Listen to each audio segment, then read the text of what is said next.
Ayun, good morning sa lahat mga katrops. Panibagong araw at panibagong vlog na naman tayo. Ngayong araw po papunta kami ng Barangay San Mateo. Ayan, para kumuha ng barangay residency. Ikuha namin si Bunso para sa kanyang second sem. So nung nakaraan kasi dito rin kami kumuha. Meaning ko naman, nagpatulong kami kay Apong Naro. Yung kasing barangay residency ginagamit sa school ni Bunso para discounted ng 10,000. So medyo malaki kasi yung binabayaran ni Bunso sa school kada sem. So yun, pagka taga Pampanga ka, may discount ka na 10,000. Pero pagka taga Nueva Ecija ka, wala. So halos lahat ng mga taga Cabiao, pag may kakilala rito sa kabilang baryo, papatulong sila para kumuha ng barangay residency. At para maka-discount nga, gawa nung siyempre sa hirap ng buhay, yung bang 10,000 na ma-discount mo, gaano kalaki. So hindi mo na kukunin yun sa loob ng isang taon. Kaya ako naman nakapalar ng mukha ko para lumapit.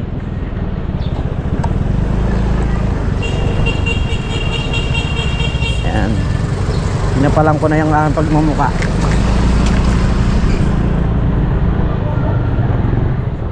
So, ano lang tayo babawi pagka talaga nakaluwag-luwag na tayo.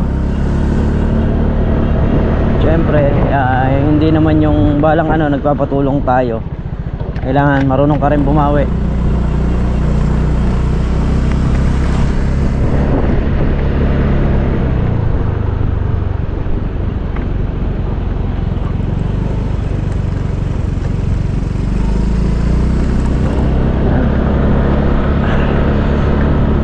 Wala akong kakilalang dito sa kabilang baryo namin kundi sila Apong Naro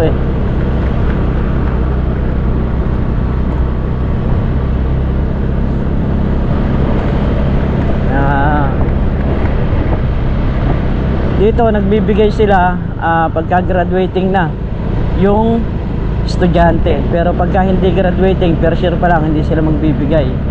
So si Bunso kasi third year na, kaya ganong binigyan nila. Kagaya nung nakaraan, yan, nakakuha na rin kami rito. Kaya lang ayaw ng school na Xerox yung ibibigay sa kanila. Gusto original.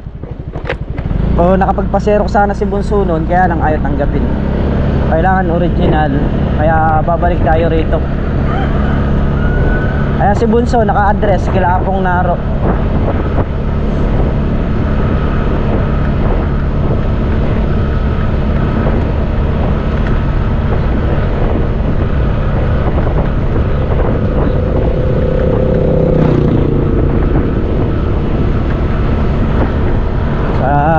Exact naman kasi dati yan wala namang binabayaran dyan. Ngayon talagang so grabe. Nung nakaraan is nagbayad kami ng 14,000 sa school ni Bunso. Kada sem nasa 20 plus yung 24 plus 24,000 ang binabayaran kada sem ni Bunso. Medyo mabigat. So hindi naman natin kinikita sa YouTube yun. Kaya ayun, napapagtulungan lang din sa mga paninda ni Mrs. So halo-halo na.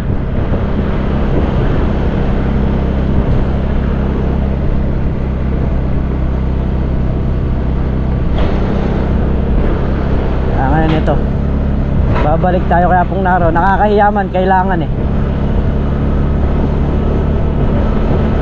So mas nakakaya kasi kung hindi tayo magsasabi, diba?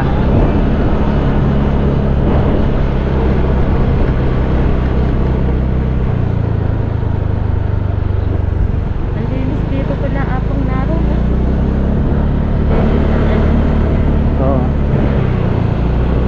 Kaya lang halos alang tubig ang irrigation dito, hindi na dumarating ang tubig.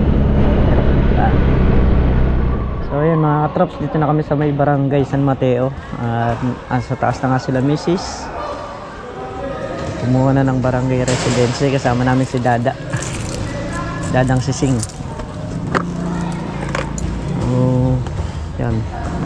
Kaya isa ring malaking pasasalamat namin kila pong narito. Malaking menus kasi.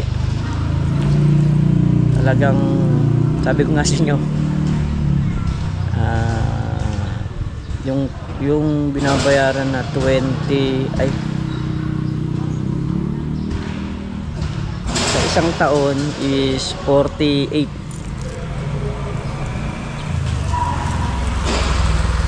48,000. So bali ang nagiging bayaran na lang is 38. So yung 38 na yon,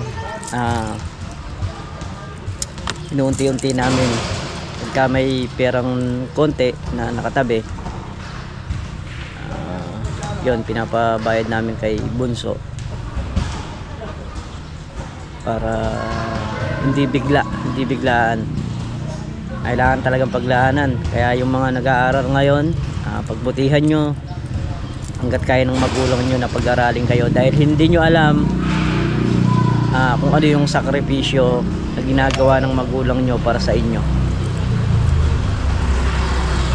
Halos lahat ng magulang gusto makatapos kayo. Kaya yun ang advice ko sa mga estudyante ngayon. So yan mga katrops, at nakakuha na nga ng barangay residency. Ayan, thank you kay Dadang Sising.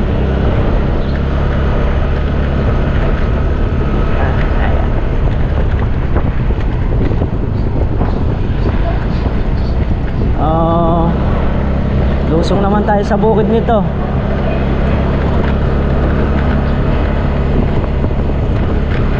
Para pagpatuloy natin yung ano doon, yung pinapatubigan ni paring Carlo kahapon. So sabi ko naman sa kanya na ako na magpapatuloy pagka nangyari yung mga sili.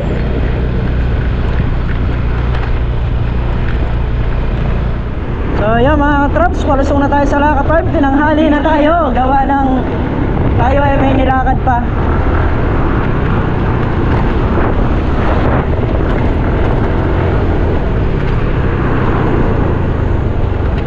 Alas 10 na ng umaga mga katrops. Dahil nagpunta pa tayo kala akong Naro.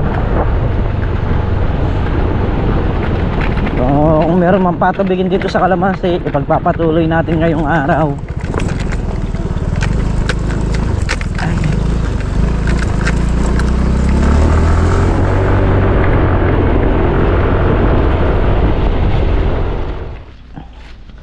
Yan, dito na tayo sa Laka Farm. Tingnan lang natin tong nanditong Kalamansi.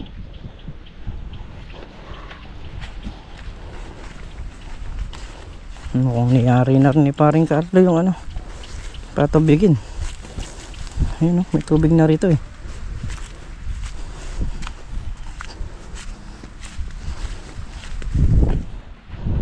Kasi nga mas mabilis lang kasing mayari ito, lalo na kung nakatutok dito yung ano, yung tubig. Ayun o, basa na.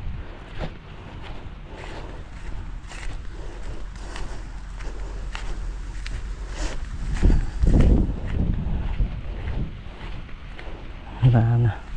Tinapos na nga niya kahapon. 2 oras nga lang naman naandaran kasi ito. Ayun o, ito na yung mga hose. Ayan, nangyari na kahapon. Yo, ito na kami rin sa dulo. Liwang pa hapon to pre. Kumain ako. Pagbalik ko malapit na sa Bayburol. Nakatapos ako rin. Malapit na sa Bayburol. Ayan, Ako binok sa inyo mga ano, yung mga lawas. lawa. Hindi ako pinagkata sa paligi. O nung dumating ako, ando sa Bayburol. Mabilis na kasi pagdating dito, lakas ng tubig eh. No, dito malaking tubig. Kaya nga, Didieta mo pa nga eh. anong kuwan mo yung anong oras ka na nag-umpisa nagpatubig? Anong oras nangyari? Mga alas 2, alas 3. Lalasin ko. Eh, Nung mamatay, maglipat pa ako ng lona eh. kamatis natin. Wala pang ano no. Wala pang manibalang no. Mga ilang linggo pa to pre. Bago magmanibalang. Isang linggo pa. Halaw na tayo. Isang linggo halaw. 20 yan. 20. Resta na lang. Pero maganda na yung sinintad ng kalamansi oh. Alabanan ako sa body. Na?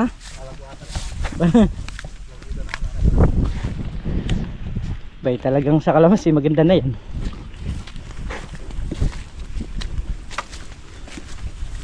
Ayun, kahapon niyari na rin ni paring Carlo yung ano, patubigin.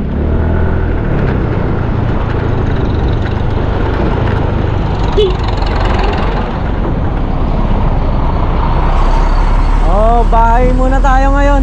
Kung ano yung pwede natin gawin sa bahay. Ayan. Muna tayo.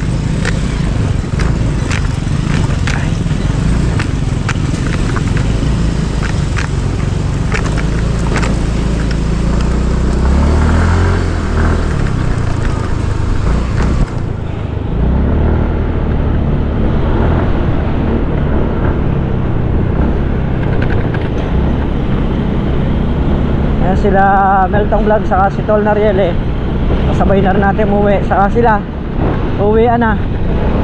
Walang gagawin mga Lunes o Martes pagka tuyo na yung lupa, dadamuhan naman natin yung mga sili.